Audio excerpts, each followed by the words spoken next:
On the phone, we have one of the greatest running backs of all time. I remember him rushing for the Houston Oilers back in the late 70s, early 80s. He would kill our beloved Chicago Bears there. He would just break through that line. Hall of Famer Earl Campbell.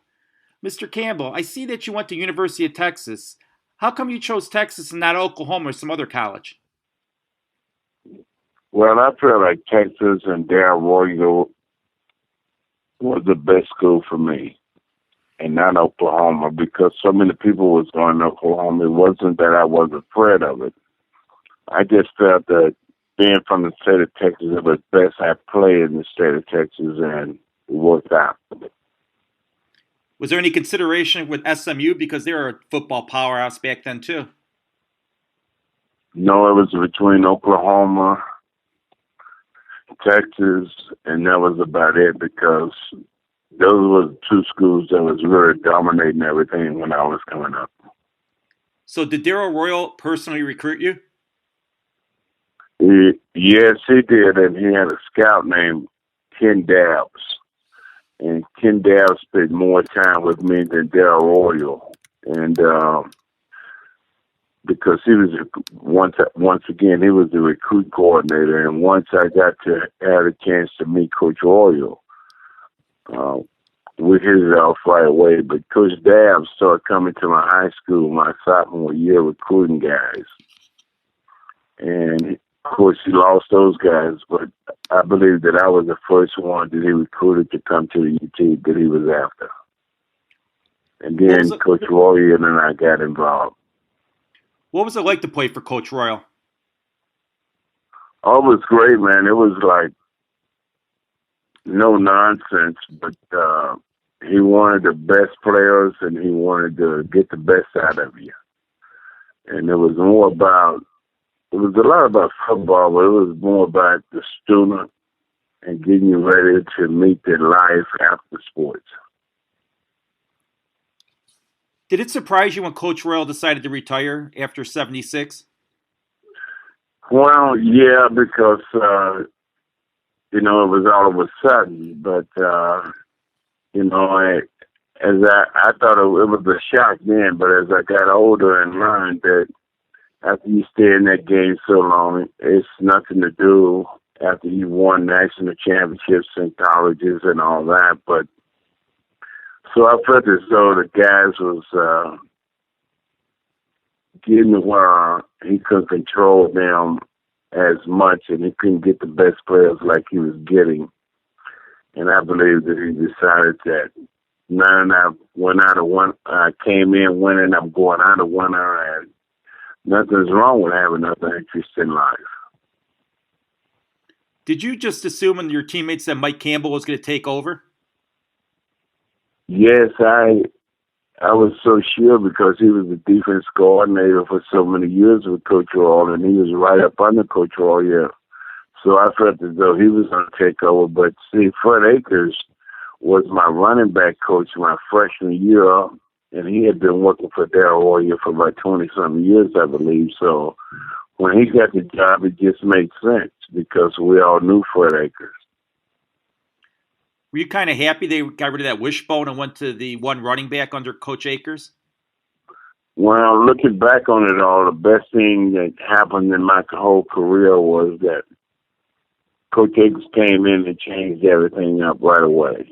And I think that was the best thing, and I believe that that's why our team was able to win that Heisman Trophy. And even though we lost, we competed against Notre Dame in the national championship. But Coach Akers is the winningest coach in the university history as of this day. Yeah, I mean, everybody just assumes it's Darrell Royal. I mean, no, the stadium's named after. That's right, it's Coach Fred Akers. What was it like that 77 season when you won 11-0? Oh, it was unbelievable. I mean, Coach Akers was, all the guys knew him, as I said once again, because he was there with Coach Akers, Coach Royal, but he was a great guy. He was a dynamic coach, and we always used to get on him because he was just very neat all the time. You see him at practice, he looked like he was GQ. And game day, he always had on this suit, and I mean, just an unbelievable guy. But he was a very, very good coach, and I will continue to say the best thing that ever happened to me in my football career was when he came and changed their offense up, and we won the Heisman Trophy, competed for the national championship. And as a gentleman told me a few years ago, he says it wasn't about how many games Texas was going to win back then. We would wonder how many points we were going to beat them by. What was it like, that championship game against Notre Dame? Oh, it was great. You know, Notre Dame was, see, what happened was we were just getting into redshirting people, but Notre Dame, not making no excuses, they had been doing it. So it was like 4-year guys playing against 5th year, and some of them was the Ross Browners, and I didn't know him at the time, but the Joe Montana. I knew Ross Browner very well because Ross and I used to go on All-American trips together. They had a very good football team. Unfortunately, we fell short. They won, and life goes on. Did you realize that Joe Montana was going to become what he was watching him play in college? No, I didn't believe that. And I really didn't realize who Joe Montana was until I got in pro football, and he was playing on the team San Francisco that O.J. Simpson was on. And we was playing Astrodome, and I was concerned about watching O.J. Simpson as a runner. And this guy, Joe Montana, I said, oh, that's the guy, the quarterback that beat us. But, you know, great athletes emerge, and they get bigger, and they get, some of them pan out, but Joe did. What was it like when you found out you won that Heisman Trophy? Oh, man, that was unbelievable. I never knew what the Heisman Trophy was until a guy named Tony Dorsett won Heisman. I was working a construction job my junior year before my senior year that summer, and a guy on the construction job had a newspaper, and he was reading and he was talking about the Heisman Trophy winner, this guy Tony Dorsett, had got Dallas Cowboys. And that, on that construction job, is when I made a decision that I wanted to try to win that trophy. And I went and told our trainer, Frank Medina, who was Coach Akers' trainer, and he had been at the university the whole time, many, many years. He said, if you want to do that thing, you come over here and work out, and I start trying to work with you. And once again, you pay a price for something, and our team got on a roll, and winning that Heisman Trophy and sitting that goal was just to let you know dreams do come true. Did you know you were going to be the first pick in the NFL draft in '78? No, I really did not. My roommate was a guy named Alfred Jackson. He played split end on that team, and he went to Atlanta. The day of the draft, I was a speech communication major. I had a test. And he says, hey, what are you doing, Earl? I said, I got tested today. I'm going to school. He said, man, you crazy. I said, no, after I got this test, I'm going to school. I'll be back later on. Well, I got over on campus and got very messing around with some guys and people. I never made it home at 6 o'clock. He said, man, you got to be the luckiest guy in the world. This guy been calling you named Bum Phillips. I said, what do you want? He said, that's going to be your coach. That guy wore a cowboy hat down there in Houston, Bum Phillips. So that's how I found out that I was the number one draft choice and all that. So who was the first person you met from the Oilers? Was it Bum Phillips? Bum Phillips was the very first person I met. And what did Bum tell you? That I'm going to give you the ball 40 times a game and you're going to win a lot of games for me? Number one, Bum Phillips never knew my name was Earl Campbell, clean up until this day. He knew me as EC. And he, you know, after we got talking and stuff, he said, hey, because it was popular back then that you get the number that you came out of college if you was a Heisman Trophy winner or one of the big-time running backs or an athlete. So he sat down and we was talking. He said, hey, you want number 20? I said, it don't matter to me. I don't think a jersey gets you into the end zone. He said, well, it's a guy I have number 20, but I'll get it if you want it. I said, no, it don't make me no difference. So we was in the locker room of the Oilers, and he reached in a laundry bag and got a jersey, threw it, hit me all in the face. He said, how about that number? I said, great with me. And I think because I didn't put any pressure on him for that number 20, he started seeing that maybe it was just like a marriage from heaven, because Bum and I was like father and son. And that's how I ended up with number 34. When you joined the Oilers, I mean, they didn't have a ton of talent there. I mean, you had Elvin Bethea, but was it hard playing for a team where you knew that it was basically not one of the top teams in the NFL? I think no, I didn't think about that. And all I wanted to do was prove that I wasn't going to be a failure as the Heisman Trophy went on. Because when you won the Heisman back then, most guys didn't produce. Well, Tony Dorsett did, and of course I wanted to be like that over in Dallas where he was producing. And I knew I could play football. I knew God gave me that gift. Well, that style of football Bum Phillips had it was more than just style. It was about being a part of a family. And I think Bum Phillips cut some good guys that didn't want to be we. However, you could put as a team we. And there was nothing about I with him. And that's why I believe our football team was overachievers, because of his belief.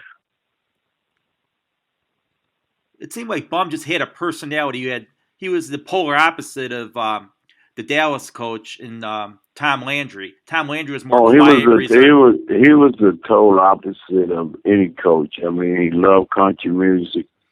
He was just a great, great guy, man. I really miss him. He was a lot about life. He was a cowboy. He had ranches. He had good horses. An amazing thing, him and Mayor Blunt for the Pittsburgh Steelers. He had a lot of friends, but him and Mayor Blunt was really tight because they would compete with those horses, and Mel would go to his ranch a lot. Mel was always in our locker room. I mean, sure, we played against each other hard, but everybody loved Bum because it was more than just about football. It was a life that, just being a good human being. Is he why you got into ranching?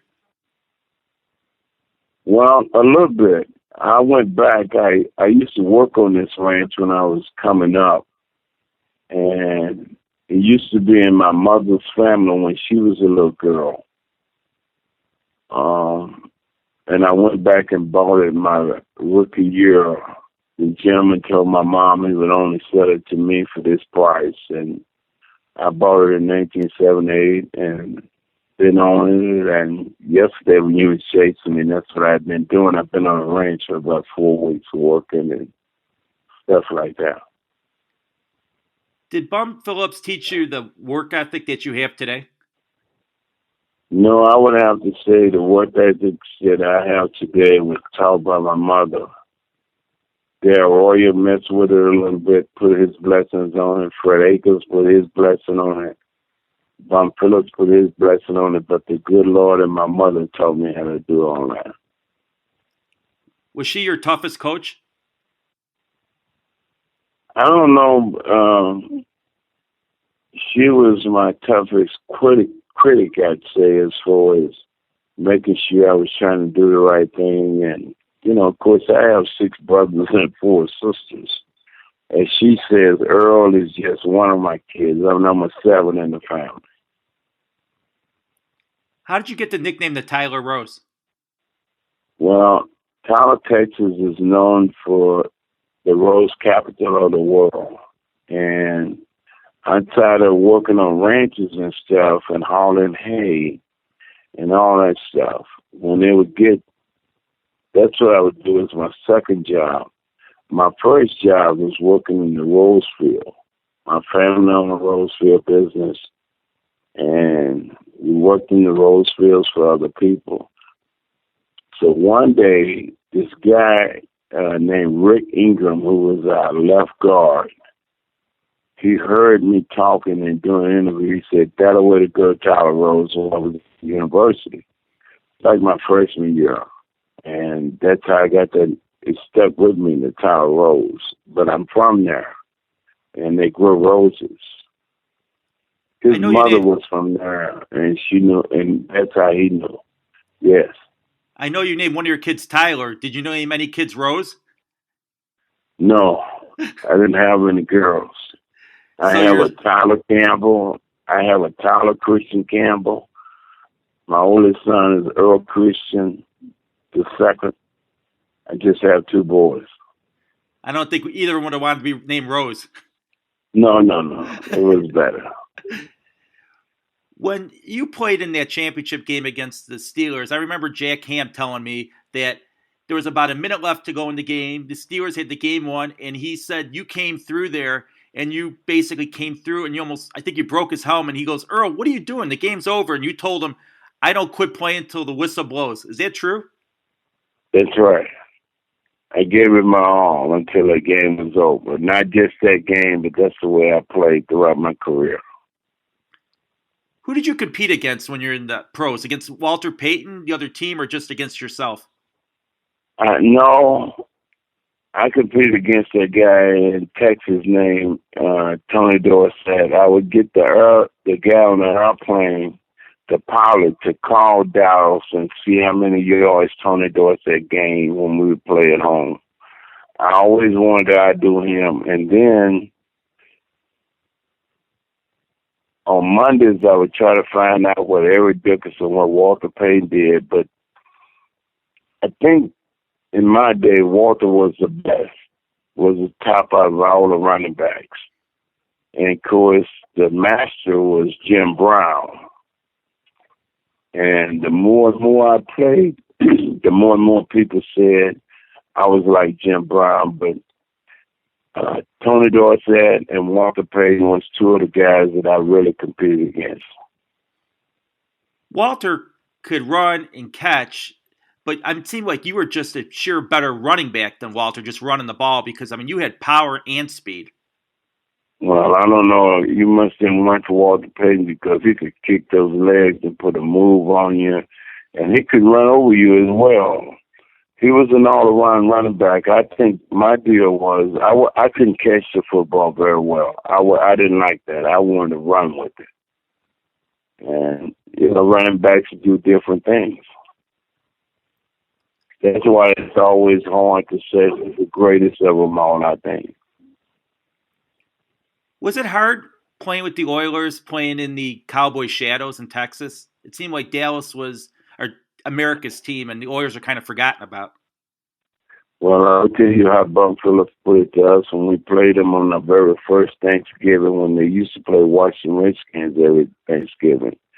The first year they decided to play somebody else, it was Houston Oilers. And Bum Phillips said his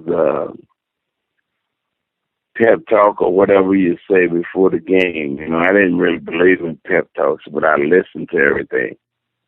He says, hey, let's go play, guys. Hell, let's go play America's team. They may be America's team, but we are Texas team. So, and we beat them on that Thanksgiving Day. A lot of people say that. There was a time in Texas when the Cowboys was hot, the Oilers was hot. I mean, everything was just great. Nolan Ryan pitching, Akeem Olajuwon down there in Houston. I mean, it was just great. That was a great time to be in Texas. A lot of people feel that Bum Phillips ran you into the ground. Did you ever hold that against them? No, man, because I feel like this, if I didn't run the football 25, 30 times a game, I didn't feel like I felt like when the fourth quarter got there, or the fourth quarter was right in the middle of the fourth quarter, was when I woke up and really wanted to play football. I needed that football in my hand that many times to do what I had to do.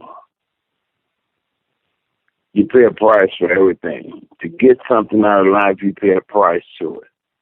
And I paid a price for it. But I did it my way. What was the toughest defense you won against? There wasn't no doubt that Joe Green, those Pittsburgh Steelers, and L.C. Green and all that, You get through with Joe, you had to deal with LC. You get through with LC, you had to deal with the white. So they were just good all around. You mentioned L.C. Greenwood. He's a guy who should be in the Hall of Fame who's kind of forgotten about. There's no doubt. And talking about Hall of Famers, you talk about a guy, Robert Brazil should be in the Hall of Fame. I think as being in the Hall of Fame as myself, which I'm very blessed, I think the Hall of Fame need to do a better job is putting guys in the Hall of Fame that worked this deal and started it before the young people got in pro football. And Rob Brazil, how can you not put a 10 or 12 times all pro in there, rookie of the year? I mean, just an exceptional football player. How can you look over him and not put him in the Hall of Fame? But look at L.C. Greenwood. 4 championships, and you're not going to put him in the Hall of Fame? So somebody's doing something wrong. Another guy, who just got in, Curly Culp of Oiler, took him forever. That's right. When you got traded to New Orleans, was that fulfilling that you got to be reunited with Bum? I beg your pardon, say it again. When you got traded to the Saints, was that real fulfilling, or were you happy with that? I don't know. I was on my dime legs, and I knew it. I only wanted to play football 7 years when I came in pro football. I knew that, and when I was down there, I knew I was on my last legs, and I really didn't want to be there. Even though the New Orleans was very nice to me, it just ended, unfortunately. Was your best game against the Chicago Bears when you had the 206 yards? Well, I'm going to let you people there and over the country can say that. I'm not going to brag on that. It had to be fulfilling, though, knowing that you're going against Walter Payton, though, in that game. I'll tell you one thing. The one thing I did do is I watched the other running backs run because I wanted to run more. I wanted to do better than most of them. I remember you saying that your favorite possession is that picture of you and Walter Payton in the middle of the field. That's my favorite picture, man. That guy was funny. Did he ever play any jokes on you? Oh, yeah. That's what that picture was. He was laughing. He said something on that field I can't remember, and I just bust out laughing. He was laughing. See, I played with Robert Brazil, Brandon Perry, Leon Gray, and those guys was on the same college football team with Walter Payton. And we were all talking about that because back then, they told me that a lot of that second teams got drafted into the NFL as well. But Walter, if you talk to his brother Eddie, Eddie says he was a better runner than Walter. He was faster than Walter, and he was funnier than Walter. Yeah, well, you tell Eddie to don't go that far. He was good, but not that good. Tell him not to get too excited. Tell him I said that. I will. And another teammate of yours at Texas, Steve McMichael, he's not too shabby either. They're talking about him should be in the Hall of Fame. Yes, you know what we used to call him when he was in college? His nickname was Bam Bam. Why? Yeah, that hair sticked up like Bam Bam on that cartoon, so we always called him Bam Bam. And when people in Chicago, I would go and say, Steve and Mike, I said, who? They said, your team. I said, oh, y'all talking about Bam Bam. I'll have to call him Bam Bam and then run, because he might chase me. Yeah. I would tell him when he tackled him, hey, Bam Bam, take it easy. Because he wants to be called Mongo. Yeah, his real name Bam Bam now. How did you know when it was time to retire? How did you know when it was time to hang it up? I was playing somebody down there in New Orleans, and I noticed I couldn't get in there and fight them like I used to. And then one Saturday night in preseason, this was the final deal. Ricky Jackson, a bunch of guys, you only got like in preseason 2 or 3 hours or 4 hours after the game to mess around, go do what you want to.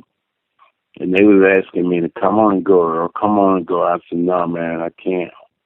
So when I wanted to go to the restroom, I was crawling on the floor because my feet had swollen so much and so banged up. And I said, hell, this is enough of this. I called my wife, I called Bum Phillips and said, hey, that's the way I want to go. And that's the way you got to do what you got to do. And that's the way I did. How did it feel like when you got in the Hall of Fame? I don't know how it feels to be President Obama, but that's the way I would say it feel. Getting into the Hall of Fame, because that's the highest honor you can get as a pro football player. And I am very proud that the people I played against played well, and the peers that knew me over a span of years of playing in pro football thought enough of me and felt like I was good enough to belong in the Hall of Fame. And then you got and then you got a statue outside Royal Memorial Stadium. That had to be pretty fulfilling for you too. That was very honest. My mom is no longer here, but I'm so happy she had a chance to see that, be at the ceremony and everything. That's something that, you know, that will stand for life, your accomplishments. And not only in the state of Texas, but the University of Texas felt like that was deserving. So I feel honored to be on side of Ricky Williams. The thing I feel bad about is when Houston got the NFL team again, that they didn't get the Oiler name, that Tennessee wouldn't give it up. It just seems like Houston should have a team called the Oilers. Oh, I mean, man, those people down there, it's nothing like being in Houston on the fans. I know people say there's nothing like being a Cleveland Brown or a Steeler or a Cowboy fans. I think the best fans in the world are those Houston fans. Because I never understood why they took the name Texans, because that was the Cowboys' original name, the Dallas Texans. It just seemed like, be the Oilers. You're an Oiler. Well, I think money will do a lot of different things to people. And attitudes and who got more power. And I don't think they would have wanted to move the Oilers. I think it was just a couple of guys that some people bumped heads and they was playing a game and somebody said, try this, I do this, and it happened. But it's over.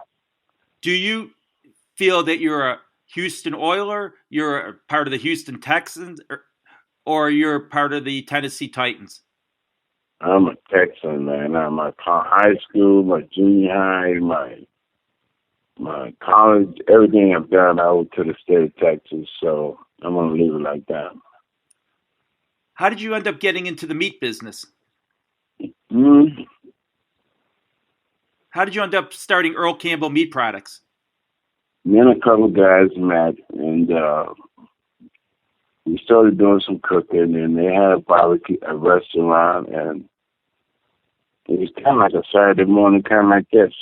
And we was in the house cooking, and one got cocky and said he was going to go get somebody to make this, and it started, and good Lord blessed it, and that's the company. Do you raise your own cattle? I raise cattle on my ranch, but we buy that kind of meat from companies to make the sauces, not my cows. What's your favorite product? The hot links. The hot links and the cheddar, the hot cheddar that makes that cheese in the middle of the sausage. So are you selling any of the product here in Chicago? Well, I came up to a food show, and my son Tyler, who looks after that business, I think we should have some up there in the beginning of July. Sounds great. Are you going to come up for the draft here at the end of the month? I'm going to try not to. I'd rather be on the ranch or something like that. So, are you still in the wheelchair, or are you out of the wheelchair now? I'm out of it. And I remember you saying that Bum Phillips is the one who convinced you to get the surgery, and that you were kind of scared to do it. Yes. So Bum was kind of like a But father figure. my real deal is I have something called spinal stenosis.